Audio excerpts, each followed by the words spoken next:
نشین امیر اہل سنت، تو صدا رہے سلامت، تو صدا رہے سلامت، تجھ پر ہو رب کی رحمت۔ الحمدللہ رب العالمین والصلاة والسلام علی سید الانبیاء والمرسلین، اما بعد فاعوذ باللہ من الشیطان الرجیم، بسم اللہ الرحمن الرحیم۔ الصلاة والسلام علیک یا رسول اللہ وعلی آلک واصحابک یا حبیب اللہ۔ الصلاة والسلام علیک یا نبی اللہ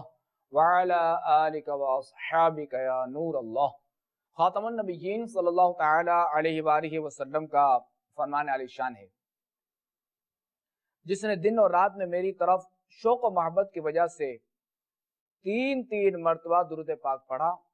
اللہ پاک پر حق ہے کہ وہ اس کے اس دن اور اس رات کے گناہ بخش دے۔ کعبے کے بدرو دجا تم پہ کروڑوں درود، طیبہ کے شمس الضحا تم پہ کروڑوں درود، صلو علی الحبیب صلی اللہ تعالی علی محمد صلی اللہ علیہ وسلم۔ سرکار علیہ السلام پر، خاتم النبیین پر ایمان لانا فرض ہے، اور بندہ جو ہے وہ اس وقت کامل مومن ہوگا کہ جب ہمارے آقا علیہ السلام سے اس سے جو دنیا میں ہر شے سے زیادہ، اپنی اولاد سے زیادہ، اپنے والدین سے زیادہ، ہر چیز سے زیادہ جو ہے وہ ہمارے آقا علیہ السلام سے محبت ہو، اس وقت جو ہے وہ کامل مومن ہوگا۔ میٹھے میٹھے اسلامی بھائیوں اور مدنی چینل کے ناظرین، یاد رہے کہ جس سے بھی محبت ہوتی ہے تو اس شخص سے نسبت رکھنے والی ہر چیز جو ہے نا محبت کا تقاضا کرتی ہے۔ جیسے کہ ہمیں جو ہمارے آقا علیہ السلام سے محبت ہے، تو اب یہ محبت تقاضا کرتی ہے کہ ہم اپنے پیارے آقا علیہ السلام سے نسبت رکھنے والی ہر چیز سے محبت رکھیں۔ تو جہاں ہم ہر چیز سے محبت رکھیں تو وہیں دیکھیں کہ صحابہ کرام علیہ رضوان اور اہل بیت اعظام، تو ان دونوں حضرات سے بھی محبت رکھنا ضروری ہے۔ تو آج میرے بیان کا موضوع ہے مقام صحابہ و اہل بیت علیہم الرضوان۔ اللہ تبارک و تعالی ہمیں صحابہ کرام اور اہل بیت اعظام کی برکتوں سے مالا مال فرمائے۔ صلو علی الحبیب صلی اللہ تعالی علی محمد صلی اللہ علیہ وسلم۔ دعوت اسلامی کے ادارے مکتبۃ المدینہ کی کتاب فیضان فاروق اعظم، جو کہ 2 جلدوں پر مشتمل ہے، اس کتاب میں کہ ایک دن اللہ تبارک و تعالی کے پیارے حبیب علیہ السلام نے اللہ تبارک و تعالی کی بارگاہ میں اصحاب کہف سے ملاقات کی آرزو کی، تو اسے وہ جبریل امین علیہ السلام حاضر ہوئے اور بارگاہ رسالت میں عرض کی کہ یا رسول اللہ صلی اللہ تعالی علیہ وآلہ وسلم، آپ انہیں دنیا میں ظاہراً نہیں دیکھ پائیں گے، البتہ اپنے صحابہ میں سے 4 صحابیوں کو ان کے پاس بھیج دیں تاکہ وہ آپ کا پیغام ان تک پہنچا دیں اور انہیں جو وہ آپ پر ایمان لانے کی دعوت دے دیں۔ اچھا، بھیجنے کا طریقہ بھی جبریل امین علیہ السلام نے عرض کی کہ اس طرح بھیجنا ہے کہ آپ علیہ السلام اپنی چادر مبارک بچھائیے، ایک طرف حضرت ابوبکر صدیق رضی اللہ تعالیٰ عنہ اور دوسری طرف فاروق اعظم رضی اللہ تعالیٰ عنہ، جبکہ تیسری طرف حضرت علی رضی اللہ تعالیٰ عنہ اور چوتھی طرف حضرت ابو ذر غفاری رضی اللہ تعالیٰ عنہ کو بٹھا دیجئے، اور پھر اس ہوا کو بلائیں کہ جو حضرت سلیمان علی نبینا و علیہ السلام کی تابع تھی، اور اسے حکم فرمائیے کہ ان 4 صحابہ کرام کو اٹھائے اور اس غار تک لے جائے کہ جہاں اصحاب کہف آرام فرمائیں۔ چنانچہ آپ علیہ السلام نے ایسا ہی فرمایا، ان 4 صحابہ کو بٹھا دیا اپنی چادر پہ،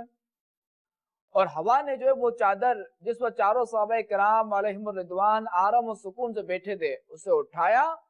اور اصحاب کہف کے غار کے پاس چادر کو زمین پر رکھ دیا۔ صحابہ کرام علیہم الرضوان نے غار کے قریب پہنچ کر اس کے دہانے سے پتھر ہٹایا، تو جیسے ہی روشنی اندر پہنچی تو اصحاب کہف کے کتے نے ہلکی سی آواز نکالی اور حملہ کرنے کے لیے باہر آیا،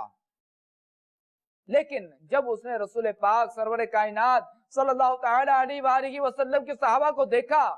تو ان کے قدموں کے بوسے لینے لگا اور اپنی دم ہلانے لگا اور پھر سر کے اشارے سے اندر آنے کو کہا۔ چاروں صحابہ کرام علیہم الرضوان غار کے اندر گئے اور سوئے ہوئے اصحاب کہف کو یوں سلام کیا، السلام علیکم ورحمت اللہ وبرکاتہ۔ اللہ پاک نے اپنے کرم سے اصحاب کہف کو بیدار فرمایا اور انہوں نے بھی جواباً سلام کیا۔ چاروں صحابہ کرام علیہم الرضوان نے اپنا تعارف کروایا اور سرکار علیہ السلام کا سلام پہنچایا۔ انہوں نے سلام کا جواب دیا اور سرکار علیہ السلام پر ایمان لے آئے اور دین محمدی کو قبول کیا اور عرض کی کہ ہماری طرف سے پیارے آقا صلی اللہ تعالی علیہ وآلہ وسلم کی بارگاہ میں سلام پیش کیجیے گا۔ پھر اصحاب کہف پھر وہ حضرات جو وہ اپنی اپنی جگہوں پر دوبارہ لیٹ گئے۔ وہ چاروں صحابہ کرام علیہم الرضوان دوبارہ چادر پر بیٹھ گئے اور ہوا جو وہ انہیں بارگاہ رسالت میں پہنچانے کے لیے چادر جو وہ لے کر چل پڑی۔ ادھر حضرت جبریل امین علیہ السلام بارگاہ رسالت میں حاضر ہو گئے اور ان چاروں صحابہ کرام علیہم الرضوان کے ساتھ جو ہوا سب کچھ بیان کر دیا۔ اور جب چاروں صحابہ کرام علیہم الرضوان بارگاہ رسالت میں حاضر ہوئے تو انہوں نے بھی پورا واقعہ بیان کیا اور اصحاب کہف کا سلام بھی پہنچایا۔ یہ سن کر رسول اللہ صلی اللہ تعالی علیہ وآلہ وسلم بہت خوش ہوئے۔ آپ علیہ السلام نے دعا کے لیے ہاتھ اٹھا دیے اور بارگاہ الہی میں یوں دعا فرمائی، اے رب کریم، میرے رشتہ داروں، میرے دوستوں اور مجھ سے محبت کرنے والوں کے درمیان کبھی جدائی نہ ڈالنا، اور جو مجھ سے، میرے اہل بیت سے اور میرے اصحاب سے محبت کرتا ہے ان سب کی مغفرت فرما۔ میٹھے میٹھے اسلامی بھائیوں اور مدنی چینل کے ناظرین، بیان کردہ حکایت کے اندر بہت سے خوشبودار مدنی پھول ہمارے ذہنوں کو تازگی بخش رہے ہیں۔ آئیے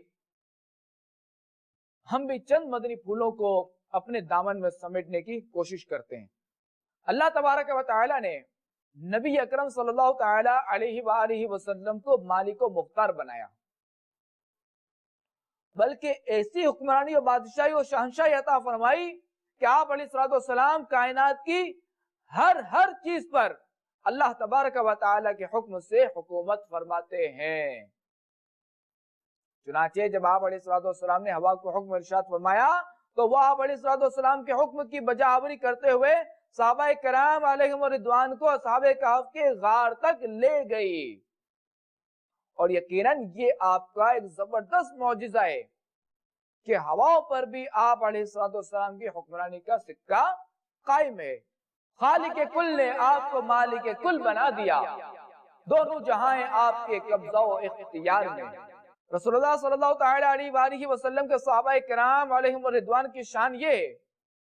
کہ انسان تو انسان، بے زبان جانور بھی انہیں پہچانتے اور ان کی تعظیم و توقیر بجا لاتے ہیں۔ چنانچہ غار کے اندر موجود اصحاب کہف کے کتے نے جب آپ علیہ السلام کے صحابیوں کو دیکھا تو ان کے مبارک قدموں کے بوسے لینے لگا اور اپنی دم ہلانے لگا اور پھر سر کے اشارے سے اندر آنے کو کہا۔ اور کسی شاعر نے کیا خوب کہا ہے، دامن مصطفیٰ سے جو لپٹا یگانہ ہو گیا، جس کے حضور ہو گئے اس کا زمانہ ہو گیا۔ صحابہ کرام اور اہل بیت مصطفیٰ سے محبت کرنے والوں کے لیے اللہ کے نبی صلی اللہ تعالی علیہ وآلہ وسلم نے مغفرت کی دعا ارشاد فرمائی۔ تو ہمیں بھی چاہیے کہ ہم بھی اہل بیت اطہار اور صحابہ کرام علیہم الرضوان سے عقیدت و محبت رکھیں اور ان کی شان و عظمت کے ترانے گنگناتے رہیں، ان کی بے ادبی سے بچتے رہیں اور ان کی تعظیم و توقیر بجا لاتے رہیں۔ اے کاش دعائے مصطفیٰ سے ہمیں بھی حصہ نصیب ہو جائے اور اللہ پاک ان سے محبت کرنے کی برکت سے ہمیں بھی مغفرت یافتہ لوگوں میں شامل فرما لے۔ ہم کو اصحاب نبی سے پیار ہے، انشاءاللہ اپنا بیڑا پار ہے۔ ہم کو اہل بیت سے بھی پیار ہے، انشاءاللہ اپنا بیڑا پار ہے۔ میرے میٹھے میٹھے اسلامی بھائیوں اور مدنی چینل کے ناظرین، جس طرح کسی مسلمان کی بڑی سے بڑی نیکی صحابہ کرام علیہم رضوان کی چھوٹی سی نیکی کے برابر نہیں ہو سکتی، اسی طرح کوئی کتنا ہی بڑا ولی غوث قطب بن جائے اور اس کی ذات سے بکثرت کرامات کا صدور بھی ہوتا رہے، لیکن پھر بھی وہ کسی صحابی کے مقام کو نہیں پہنچ سکتا۔ شیخ الحدیث علامہ عبد المصطفیٰ اعظمی رحمۃ اللہ تعالی علیہ بیان فرماتے ہیں کہ تمام علماء امت و اکابر امت کا اس مسئلے پر اتفاق ہے کہ صحابہ کرام علیہم الرضوان افضل الاولیاء ہیں، یعنی قیامت تک کے تمام اولیاء اگرچہ وہ درجہ ولایت کی بلند ترین منزل پر فائز ہو جائیں، مگر ہرگز کبھی بھی وہ کسی صحابی کے کمالات ولایت تک نہیں پہنچ سکتے۔ لیکن واضح رہے کہ کثرت کرامت افضلیت ولایت کی دلیل نہیں ہے، کیونکہ ولایت در حقیقت قرب الہی کا نام ہے، اور قرب الہی جس کو جس قدر زیادہ حاصل ہوگا اسی قدر اس کی ولایت کا درجہ بلند تر ہوگا۔ اور صحابہ کرام علیہم الرضوان چونکہ نگاہ نبوت کے انوار اور فیضان رسالت کے فیوز و برکات سے مستفیض ہیں، اس لیے بارگاہ خدا مندی عز و جل میں ان بزرگوں کو جو قرب و تقرب حاصل ہے وہ دوسرے اولیاء اللہ کو حاصل نہیں۔ واقعی صحابہ کرام علیہم الرضوان کی شان ایسی بے مثال ہے کہ کوئی بھی ان کے مقام و مرتبے کو نہیں پہنچ سکتا، اور یہ وہ مبارک ہستیاں ہیں کہ جنہوں نے سب سے پہلے اسلام قبول کیا۔ یہ وہ خوش نصیب افراد ہیں کہ جنہیں اللہ پاک نے اپنے محبوب علیہ السلام کی رفاقت کے لیے منتخب فرمایا۔ یہی وہ مقدس گروہ ہیں جسے سب سے پہلے تبلیغ اسلام کی سعادتیں ملی۔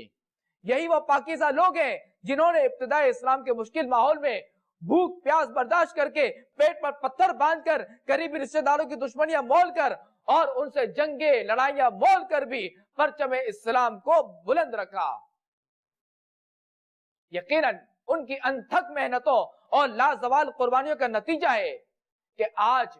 ہم اللہ پاک اور اس کے پیارے رسول صلی اللہ تعالی علیہ وآلہ وسلم کے نام لیوا ہیں۔ صحابہ کرام علیہم الرضوان کا مقام و مرتبہ اس قدر بلند ہے کہ خود اللہ تبارک و تعالی نے قرآن پاک کی مختلف آیات میں انتہائی شاندار طریقے سے ان کی مدح فرمائی ہے، یعنی ان کی تعریف فرمائی ہے۔ آئیے ان پاک ہستیوں کے بارے میں قرآن پاک کی ایک آیت سنتے ہیں تاکہ ہمارے دلوں میں ان کی عظمت و عقیدت مزید اجاگر ہو۔ چنانچہ پارہ 11 سورۃ التوبہ آیت نمبر 100 میں ارشاد ہوتا ہے، رضی اللہ عنہم ورضوا عنہ وأعد لهم جنات تجری تحتها الانہار خالدین فیہا ابدا ذالک الفوز العظیم۔ ترجمہ کنز ایمان، اللہ ان سے راضی اور وہ اللہ سے راضی، اور ان کے لیے تیار کر رکھے ہیں باغ جن کے نیچے نہریں بہیں، ہمیشہ ہمیشہ ان میں رہے، یہی بڑی کامیابی ہے۔ سبحان اللہ سبحان اللہ۔ صحابہ کرام علیہم الرضوان کی شان کس قدر بلند و بالا ہے کہ اللہ پاک نے ان کے اعمال قبول فرما کر انہیں اپنی دائمی رضا اور جنتی نعمتوں کی بشارت سنائی۔ اس کے علاوہ اور بھی کئی آیات ہیں جن میں صحابہ کرام علیہم الرضوان کی شان، ان کا مقام اور دیگر خوبیاں و کمالات بیان کیے گئے ہیں، اور اللہ تبارک و تعالیٰ کے پیارے حبیب صلی اللہ تعالی علیہ وآلہ وسلم نے بھی مختلف مواقع پر اپنے پیارے اصحاب کی عظمت و شان بیان فرمائی اور ان کے مقام و مرتبے کو عظیم الشان انداز میں اجاگر فرمایا ہے۔ آئیے حصول برکت کے لیے 3 فرامین مصطفیٰ سنیے۔ ہمارے آقا علیہ السلام نے فرمایا، بے شک اللہ تبارک و تعالی نے مجھے منتخب فرمایا اور میرے لیے میرے اصحاب کو پسند فرمایا، پھر ان میں سے میرے وزیر، معاون اور رشتہ دار بنائے۔ فمن سبہم، بس جو انہیں گالی دے گا، فعلیہ لعنت اللہ والملائکۃ والناس اجمعین، اس پر اللہ پاک، اس کے فرشتوں اور تمام لوگوں کی لعنت ہے۔ لا یقبل اللہ منہ یوم القیامہ صرفا ولا عدلا، روز قیامت اللہ پاک نہ اس کا کوئی فرض قبول فرمائے گا نہ نفل. ہمارے آقا علیہ الصلوۃ والسلام نے ارشاد فرمایا میرے صحابہ کے بارے میں اللہ پاک سے ڈرتے رہو, میرے بعد انہیں اپنی تہمتوں اور بری باتوں کا نشانہ مت بنانا. بس جس نے ان سے محبت کی تو اس نے مجھ سے محبت کی وجہ سے ایسا کیا, اور جس نے ان سے بغض رکھا تو اس نے در حقیقت مجھ سے بغض کی وجہ سے ایسا کیا. جس نے انہیں اذیت دی اس نے مجھے اذیت دی, اور جس نے مجھے اذیت دی اس نے اللہ پاک کو اذیت دی, اور جو اللہ پاک کو ایذا دے ان قریب اللہ پاک اس کی پکڑ فرمائے گا. ہمارے آقا علیہ الصلوۃ والسلام نے فرمایا جس نے میرے اصحاب کے متعلق بری بات کہی تو وہ میرے طریقے سے ہٹ گیا, اس کا ٹھکانہ آگ ہے. میرے میٹھے میٹھے اسلامی بھائیوں اور مدنی چینل کے ناظرین, کہ صحابہ کرام علیہم رضوان سے بغض رکھنے والے بحکم حدیث اللہ پاک, اس کے فرشتوں اور تمام لوگوں کی لعنت کے حقدار ہیں.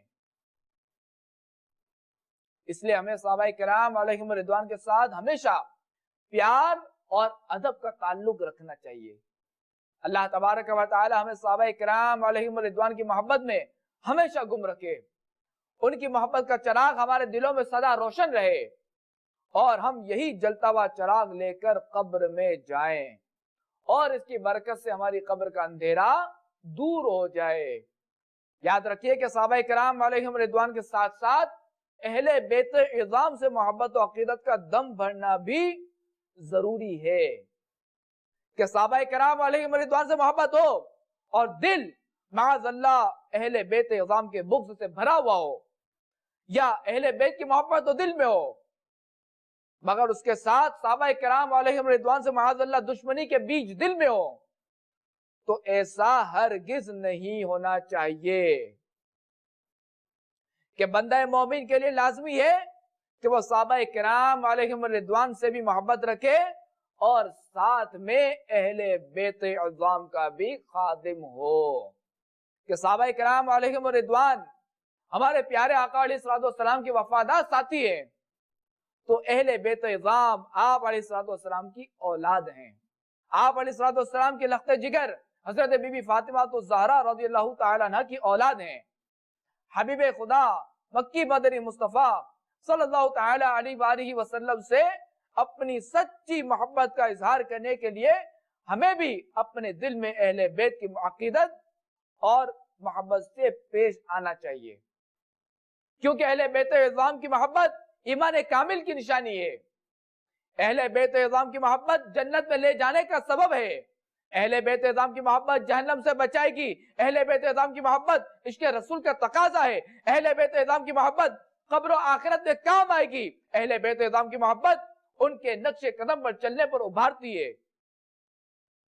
اہل بیت اعظام کی محبت اللہ پاک اور اس کے پیارے حبیب علیہ الصلوۃ والسلام کی رضا حاصل کرنے کا ذریعہ ہے. اہل بیت اعظام کی محبت سے اللہ پاک اور رسول کریم صلی اللہ تعالی علیہ وآلہ وسلم کی محبت نصیب ہوتی ہے. الغرض اہل بیت اعظام کی محبت دنیا و آخرت کی بے شمار بھلائیوں کا سرچشمہ ہے. یہاں تک کہ اہل بیت اعظام کی محبت ہی شفاعت مصطفیٰ حاصل ہونے کا ذریعہ بھی ہے. جیسا کہ مصطفیٰ جان رحمت شمع بزم ہدایت صلی اللہ تعالی علیہ وآلہ وسلم کا شفاعت نشان ہے. جو شخص وسیلہ حاصل کرنا چاہتا ہے اور یہ چاہتا ہے کہ میری بارگاہ میں اس کی کوئی خدمت ہو جس کے سبب میں قیامت کے دن اس کی شفاعت کروں, تو اسے چاہیے کہ میرے اہل بیت کی خدمت کرے اور انہیں خوش کرے.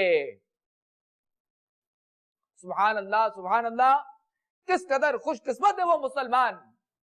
کہ جو اللہ پاک کے پیارے رسول صلی اللہ تعالی علیہ وآلہ وسلم کی آل پاک کی خوشی کا سبب بنے, اور اسی وجہ سے ان کے نانا جان مکی مدنی سلطان صلی اللہ تعالی علیہ وآلہ وسلم کی شفاعت کا امیدوار بن جائے. جبکہ کتنا بد نصیب ہے وہ شخص جو اہل بیت پاک سے بغض رکھے اور اسی بغض اور دشمنی میں زندگی گزار دے. یاد رکھیے کہ جس طرح اہل بیت پاک سے محبت کرنا رسول اللہ صلی اللہ تعالی علیہ وآلہ وسلم سے محبت کرنا ہے, ایسے ہی اہل بیت پاک سے بغض رکھنا, ان سے دشمنی رکھنا گویا کہ مصطفیٰ صلی اللہ تعالی علیہ وآلہ وسلم سے بغض اور دشمنی رکھنا ہے. اور وہ لوگ جو اہل بیت پاک سے بغض رکھتے ہیں اور ان کی شان میں نازیبا الفاظ کہتے ہیں، ایسوں کو سوچنا چاہیے کہ کل بروز قیامت جب شفیع امت نبی رحمت صلی اللہ تعالی علیہ وآلہ وسلم منہ موڑ دیں گے تو ایسے لوگ کہاں جائیں گے، کدھر جائیں گے، کن سے شفاعت طلب کریں گے، کن سے شفاعت کی بھیک مانگیں گے؟ کہ آپ علیہ السلام نے خود اپنے اہل بیت سے بغض رکھنے پر وعید ارشاد فرمائی کہ ہمارے آقا علیہ السلام کا فرمان ہے کہ جو اہل بیت سے محاربہ یعنی جنگ کرے میں اس کے محارب ہوں، اور جو ان سے صلح کرے اس کی مجھ سے صلح ہے۔ ہمارے آقا علیہ السلام کا فرمان ہے خبردار جو شخص اہل بیت کی بغض و عداوت اور مرا وہ قیامت کے دن اس حال میں آئے گا کہ اس کی دونوں آنکھوں کے درمیان لکھا ہوگا یہ اللہ پاک کی رحمت سے نا امید ہے۔ ہمارے پیارے آقا علیہ السلام کا فرمان ہے جو شخص اہل بیت سے بغض یا حسد کرے گا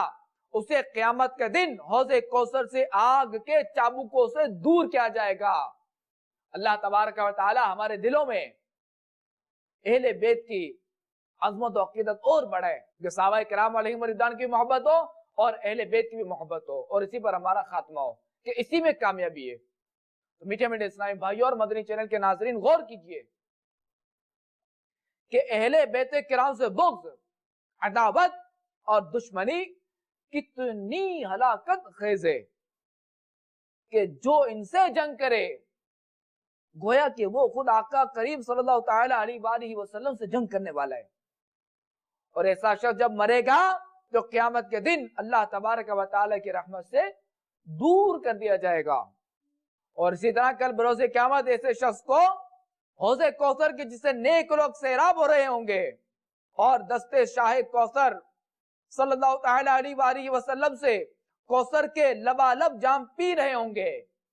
وہاں سے ایسے شخص کو اہل بیت سے دشمنی رکھنے والے کو، اہل بیت سے عداوت رکھنے والے کو، ان سے حسد کرنے والے کو آگ کے کوڑے مار مار کر دور کر دیا جائے گا، حوض کوثر سے دور کر دیا جائے گا ایسے کم وقت کو۔ اور یہ کتنی بڑی بد نصیبی ہے۔ ہم اللہ تبارک و تعالی سے دعا کرتے ہیں کہ اللہ پاک اہل بیت کی محبت سے ہمارے دلوں کو آباد فرمائے اور مرتے دم تک ہم اسی محبت پر قائم و دائم رہے، اور کل بروز قیامت اہل بیت کرام کے نانا جان سرور عالمیان صلی اللہ تعالی علیہ وآلہ وسلم کی شفاعت سے بھی بہرہ مند ہوں، اور آپ علیہ السلام کے ہاتھوں سے کوثر کے جام بھی پیئیں۔ میرے میٹھے میٹھے اسلامی بھائیوں اور مدنی چینل کے ناظرین، یہ بھی ہم نے کوثر کا سنا، یہ حوض کوثر کیا ہے؟ آئیے اس بارے میں سنتے ہیں۔ صدر الشریعہ مفتی محمد امجد علی اعظمی رحمۃ اللہ تعالی علیہ لکھتے ہیں کہ یہ حوض نبی کریم صلی اللہ تعالی علیہ وآلہ وسلم کا مرحمت ہوا، یہ حق ہے۔ اس حوض کی مسافت 1 مہینے کی راہ ہے، اس کے کناروں پر موتی کے قبے ہیں، چاروں گوشے برابر ہیں، اس کی مٹی نہایت خوشبودار مشک کی ہے، اس کا پانی دودھ سے زیادہ سفید، شہد سے زیادہ میٹھا اور مشک سے زیادہ پاکیزہ ہے، اور اس پر جو برتن رکھے ہوئے ہیں وہ ستاروں سے بھی گنتی میں زیادہ ہیں، اور جو اس کا پانی پیے گا کبھی پیاسا نہ ہوگا۔ اس میں جنت سے 2 پرنالے ہر وقت گرتے ہیں، ایک سونے کا دوسرا چاندی کا۔ اللہ تبارک و تعالیٰ اپنے پیارے حبیب علیہ السلام سے اس حوض کا ہمیں پانی پینا نصیب کرے۔ میٹھے میٹھے اسلامی بھائیوں اور مدنی چینل کے ناظرین، اللہ تبارک و تعالیٰ اپنے پیارے حبیب علیہ السلام کے ہاتھوں سے ہمیں اس حوض کوثر کا جام پینا نصیب کرے، آمین بجاہ النبی الامین صلی اللہ تعالی علیہ وآلہ وسلم۔ میٹھے میٹھے اسلامی بھائیوں اور مدنی چینل کے ناظرین، اس بات میں کوئی شک و شبہ نہیں کہ صحابہ کرام علیہم الرضوان نبی کریم رؤوف الرحیم صلی اللہ تعالی علیہ وآلہ وسلم کے سچے اور سب سے بڑے عاشق تھے، اور آج بہت سے لوگ یہ دعویٰ کرتے ہیں کہ انہیں جو وہ پیارے آقا علیہ السلام سے عشق ہے، مگر جو دعویٰ کرتے ہیں وہ عشق کے تقاضے پورے کرتے نظر نہیں آتے، جبکہ صحابہ کرام علیہم الرضوان وہ عظیم ہستیاں ہیں کہ جنہوں نے اپنے گفتار و کردار سے یہ ثابت کر کے بتا دیا کہ عشق رسول ہی دین حق کی شرط اول ہے۔ گویا انہوں نے عشق حبیب میں خود کو فنا کر دیا۔ یہی وجہ ہے کہ آج کئی صدیاں گزرنے کے باوجود بھی یہ حضرات عشاقان رسول کے دلوں کی دھڑکن ہیں۔ عموماً بعض مریضوں کو ڈاکٹر مخصوص دوائیں کھانے کا کہتے ہیں، مریض اگر وہ دوائیں کھائیں تو ٹھیک رہتے ہیں اور نہ کھائیں تو ان کی حالت بگڑی چلی جاتی ہے۔ اسی طرح صحابہ کرام علیہم رضوان کا یہ حال تھا کہ یہ عشق رسول کے مقدس مریض تھے، ان کے لیے دیدار مصطفیٰ، صحبت مصطفیٰ، اطاعت مصطفیٰ، اتباع مصطفیٰ دوا کی سی حیثیت رکھتے تھے، اور یہ ایک ایسی دوا تھی کہ جس سے ان کی موت و حیات وابستہ تھی، اور اس کے بغیر ان کا جینا دشوار تھا۔ اللہ پاک کے پیارے نبی صلی اللہ تعالی علیہ وآلہ وسلم کے یہ سچے جانثار اپنے آقا علیہ السلام کی ایک ایک ادا کو نوٹ کرتے اور پھر اس پر عمل کرتے۔ رسول کریم صلی اللہ تعالی علیہ وآلہ وسلم کا اپنے اہل بیت سے پیار اور الفت کا برتاؤ یہ ایسا معاملہ تھا جو کہ صحابہ کرام علیہم رضوان سے پوشیدہ نہ تھا۔ صحابہ کرام علیہم رضوان بخوبی جانتے تھے کہ آقا علیہ السلام اپنے اہل بیت سے کیسی محبت رکھتے ہیں۔ یہی وجہ تھی کہ صحابہ کرام علیہم رضوان بھی اہل بیت کرام سے سچی محبت کرتے تھے اور ہمیشہ ان سے ادب اور پیار کا تعلق رکھتے تھے، یہاں تک کہ وہ اپنے رشتہ داروں سے زیادہ نبی کریم صلی اللہ تعالی علیہ وآلہ وسلم کے رشتہ داروں کو عزیز رکھتے۔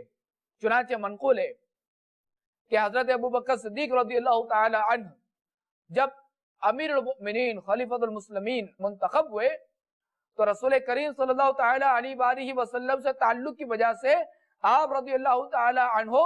اہل بیت اطہار کا بہت خیال رکھا کرتے، اور اہل بیت اطہار کے بارے میں فرمایا کرتے تھے کہ نبی کریم رؤوف الرحیم صلی اللہ تعالی علیہ وآلہ وسلم کے اقارب یعنی رشتہ دار مجھے اپنے رشتہ داروں سے زیادہ عزیز ہیں۔ تو میرے میٹھے میٹھے اسلامی بھائیوں اور مدنی چینل کے ناظرین، غور کیجئے کہ حضرت صدیق اکبر رضی اللہ تعالیٰ عنہ کو اہل بیت کرام سے کیسی محبت تھی کہ انہیں اپنے گھر والوں پر ترجیح دیتے۔ تو آئیے صحابہ کرام علیہم الرضوان کی اہل بیت پاک سے محبت کے کچھ واقعات سنتے ہیں۔ حضرت امیر معاویہ رضی اللہ تعالیٰ عنہ کی بارگاہ میں حضرت علی المرتضیٰ رضی اللہ تعالیٰ عنہ کا تذکرہ ہوا۔ آپ رضی اللہ تعالیٰ عنہ نے فرمایا، خدا کی قسم جب علی المرتضیٰ کلام فرماتے تو آپ کی آواز میں شیر کی سی گرج ہوتی، جب ظاہر ہوتے تو چاند کی طرح روشن ہوتے، اور جب نوازتے تو بارش کی طرح بے انتہا عطا فرماتے۔ تو بعض حاضرین نے دریافت کیا کہ آپ افضل ہیں یا حضرت علی رضی اللہ تعالیٰ عنہ؟ فرمایا حضرت علی رضی اللہ تعالیٰ عنہ کے چند نقوش بھی آل سفیان سے بہتر ہیں۔ پھر فرمایا جو شخص حضرت علی رضی اللہ تعالیٰ عنہ کی مدح میں ان کی شایان شان شعر سنائے، میں اس کو ہر شعر کے بدلے 1000 دینار انعام دوں گا۔